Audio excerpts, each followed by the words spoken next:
Riasah TV, media dakwah menuju jannah. Alhamdulillahirabbil alamin.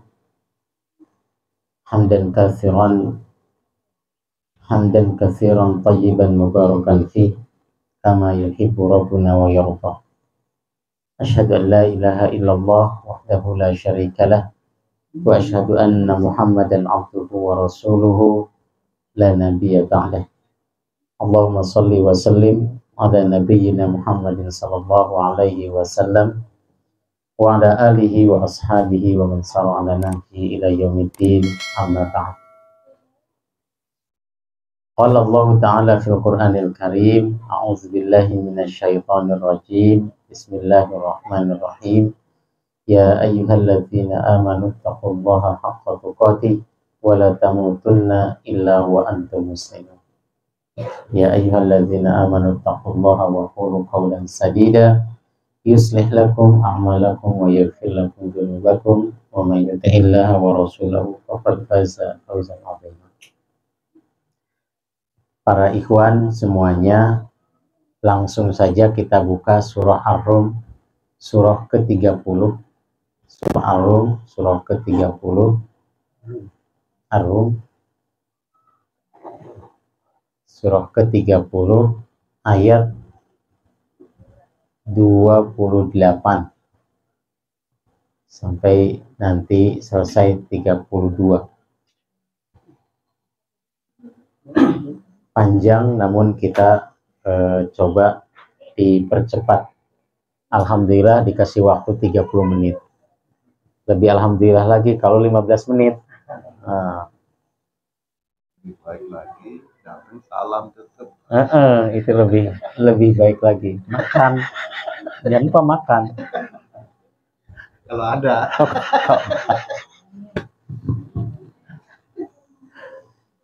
Ya Allah, memang berat ngisi itu ya. Tapi kayaknya Amir Taklim Riasah nih menganggap enteng sama taklim. Kalau udah minta tuh maksa.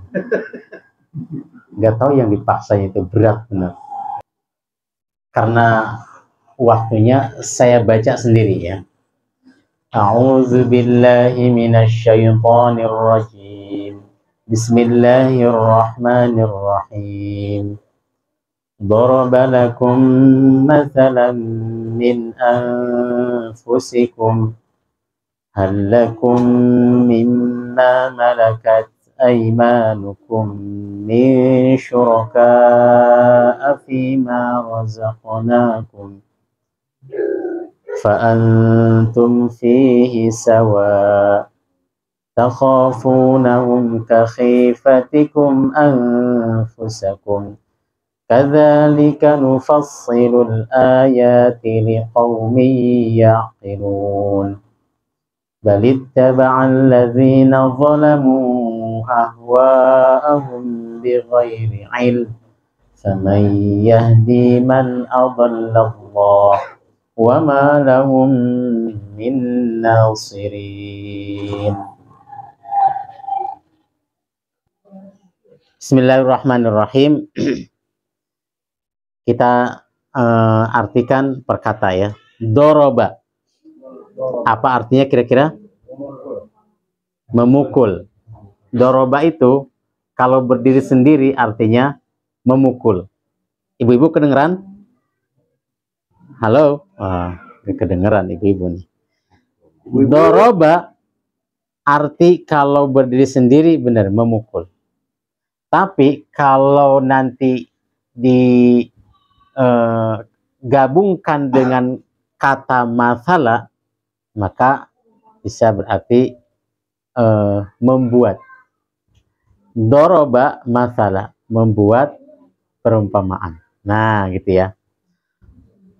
Ini diikuti biar nanti agak nyambung ya.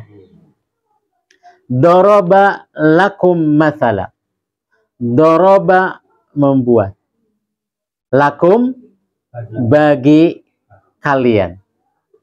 Siapa yang membuat di sini kira-kira? Jelas yang membuat permisalan di dalam Al-Quran itu mesti Allah Subhanahu wa Ta'ala. Jadi Allah Subhanahu wa Ta'ala telah membuat masalan perumpamaan. Ya. Yang perumpamaan ini min artinya dari anfusikum. Diri-diri kalian. Jadi Allah di dalam ayat ini membuat perumpamaannya dari manusia.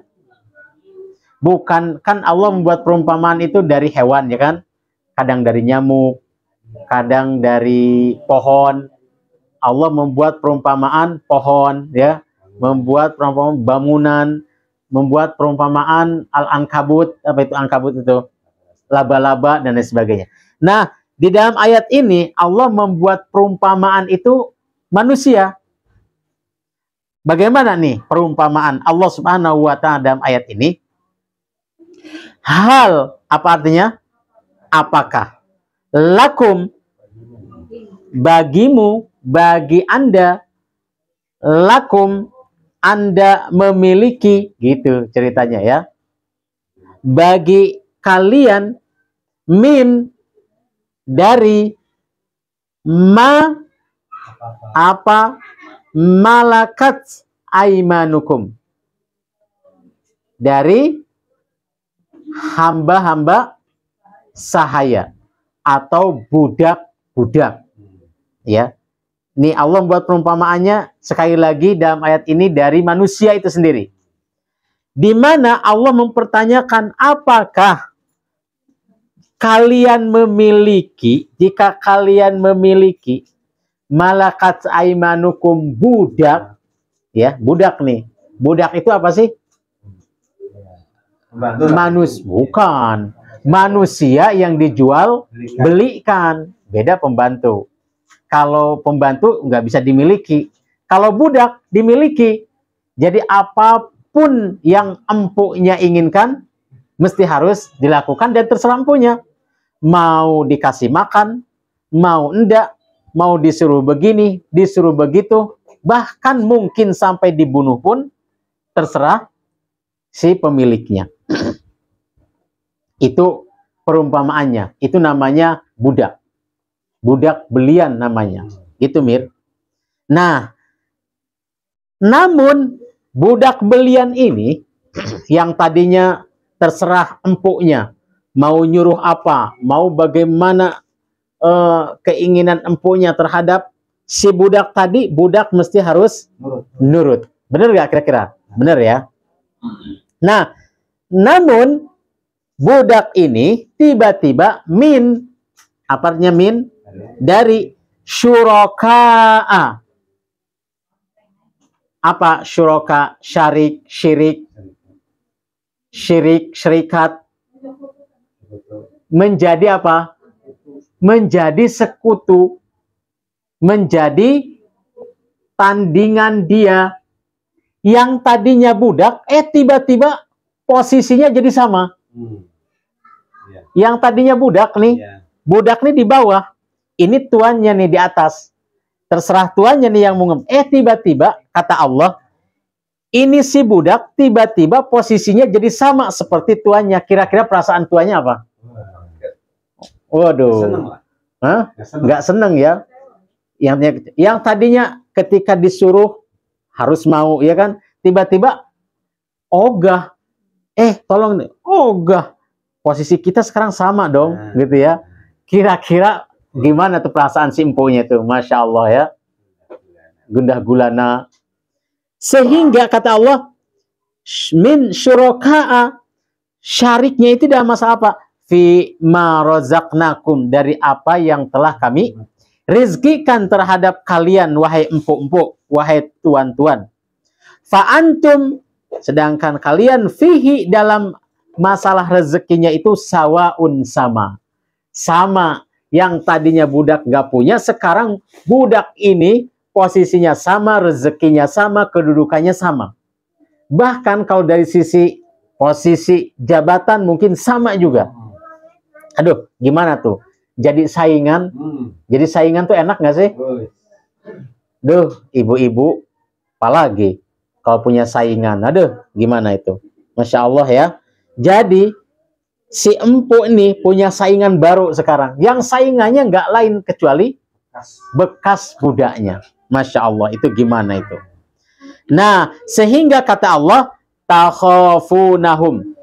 Kalian wahai empuk-empuk, wahai tuan-tuan, sangat khawatir terhadap mereka, budak-budak tadi.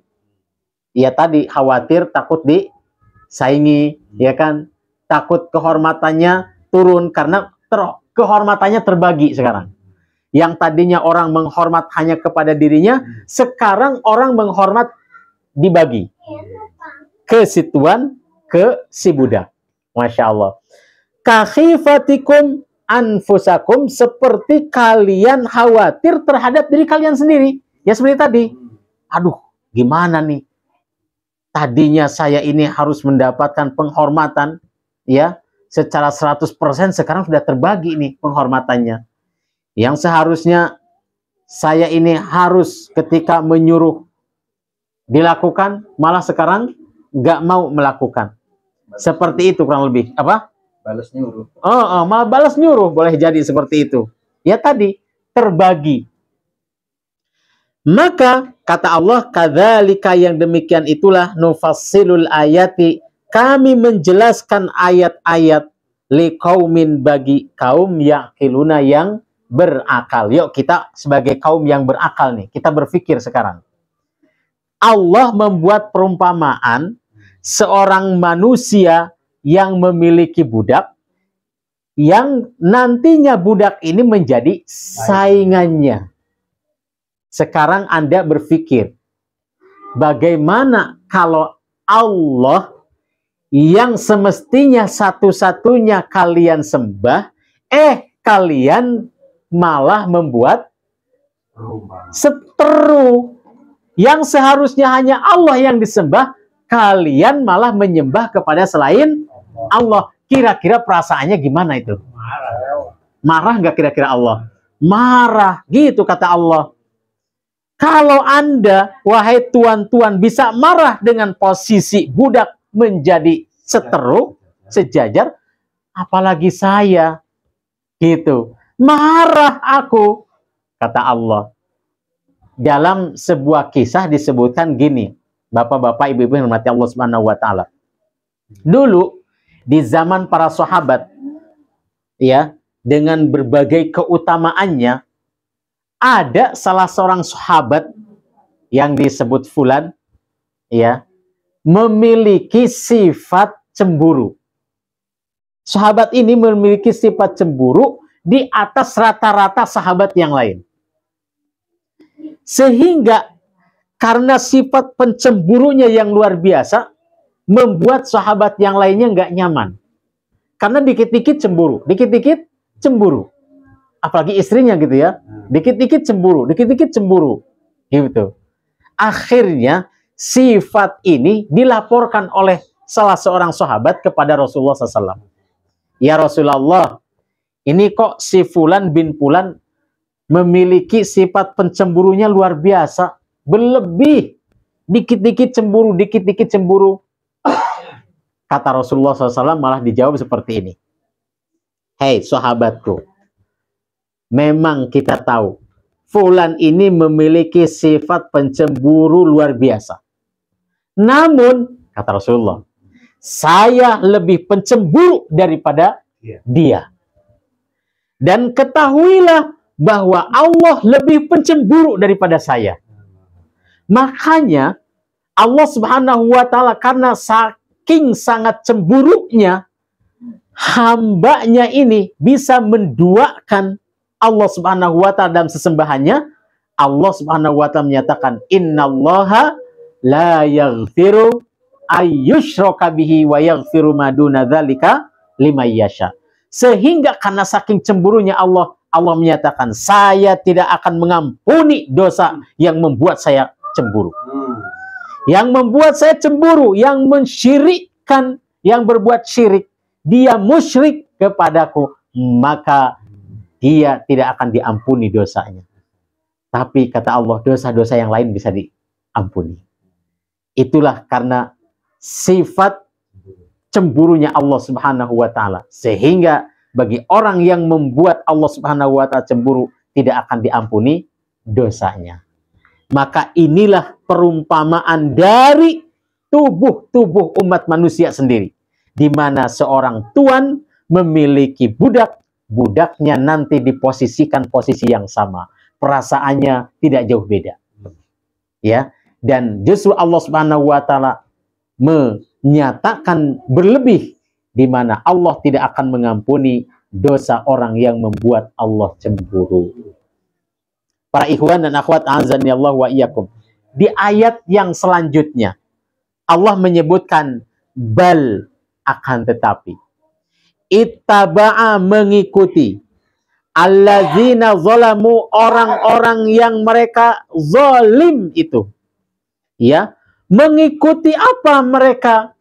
Orang-orang yang zalim itu ahwa'ahum, mengikuti hawa nafsu mereka, bighairi ilmin, tanpa ilmu.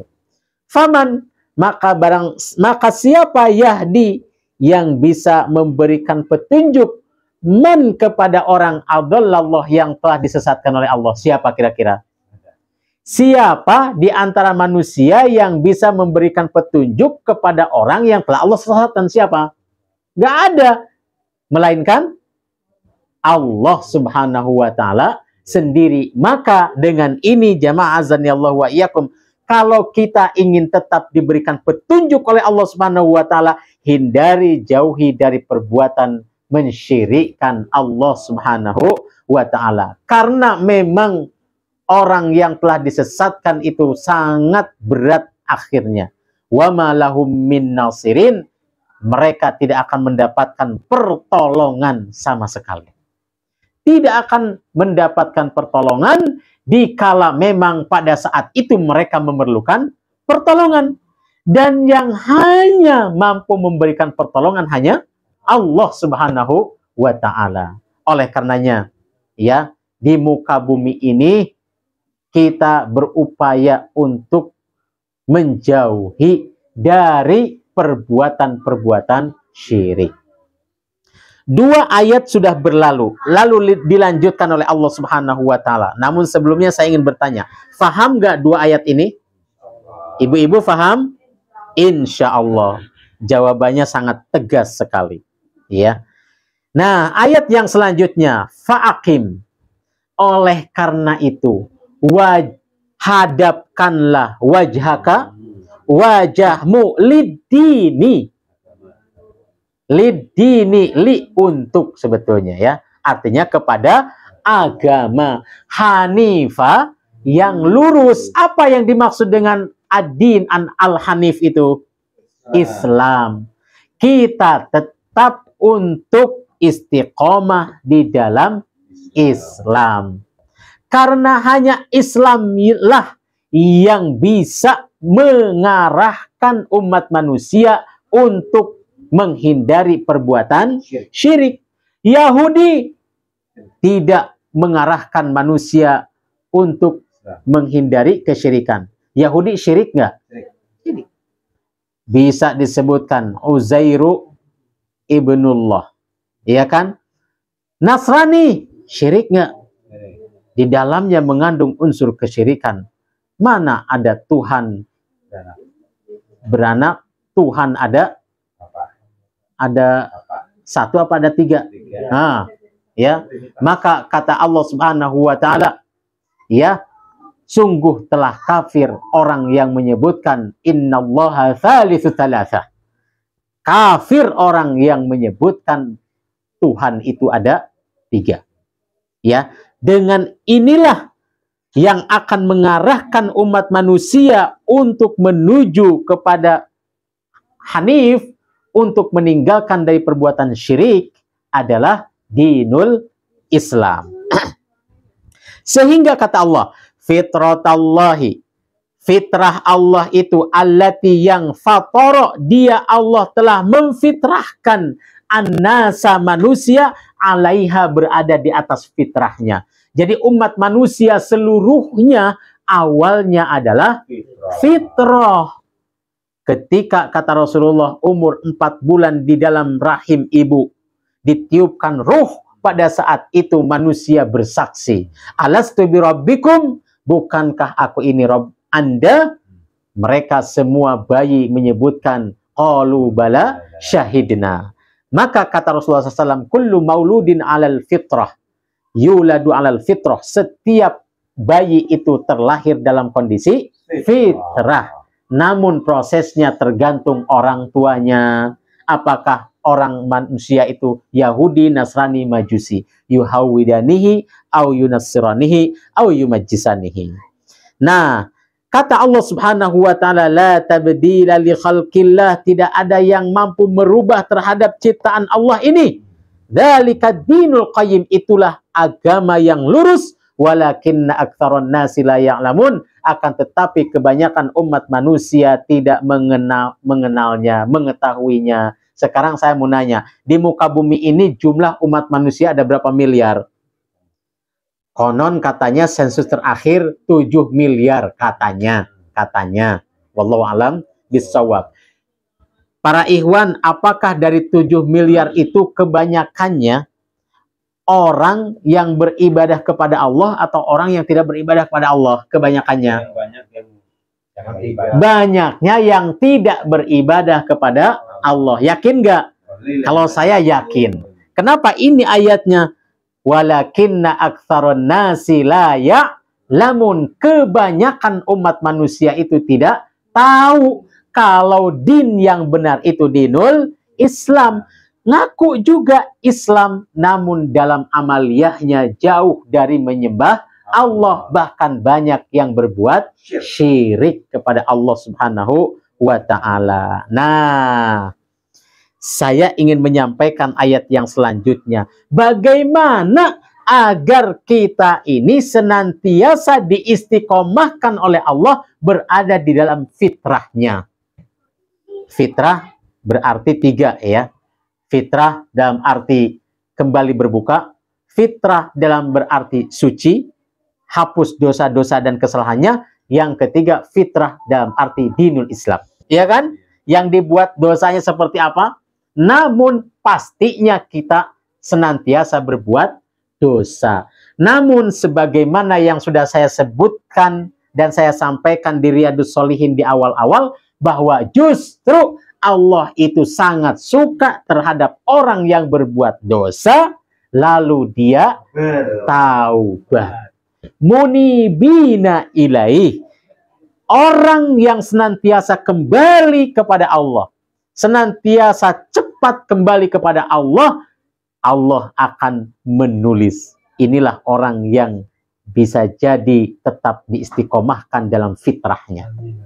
Karena pada dasarnya manusia itu tercipta dalam kondisi fitrah. Kalau manusia ingin tetap fitrah, dia bersalah, segera kembali, maka kefitrahannya itu. Kata Allah Subhanahu wa taala bahwa innal hasanati yudhibnas sayyi'at. Perbuatan baik akan menghapus segala perbuatan yang buruk, sebesar apapun itu dosa. Termasuk dosa syirik.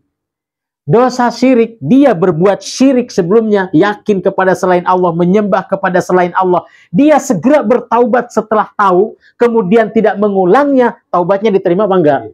Sangat diterima. Lantas pertanyaannya, loh kok apa maksud ayat tadi? Allah tidak akan mengampuni dosa syirik. Apa kira-kira? Kok Allah tidak akan mengampuni dosa syirik, tapi mengampuni dosa yang lainnya? Lah, tadi barusan dijelaskan, termasuk dosa syirik. Kalau dia bertaubat, dia diterima taubatnya. Loh, kok bisa? Oh, maksudnya apa tuh? Maksudnya apa kira-kira? Iya, yang dimaksud syirik itu apa? Yang dimaksud syirik yang tidak diterima dosanya itu, diterima apa namanya? Taubatnya itu apa?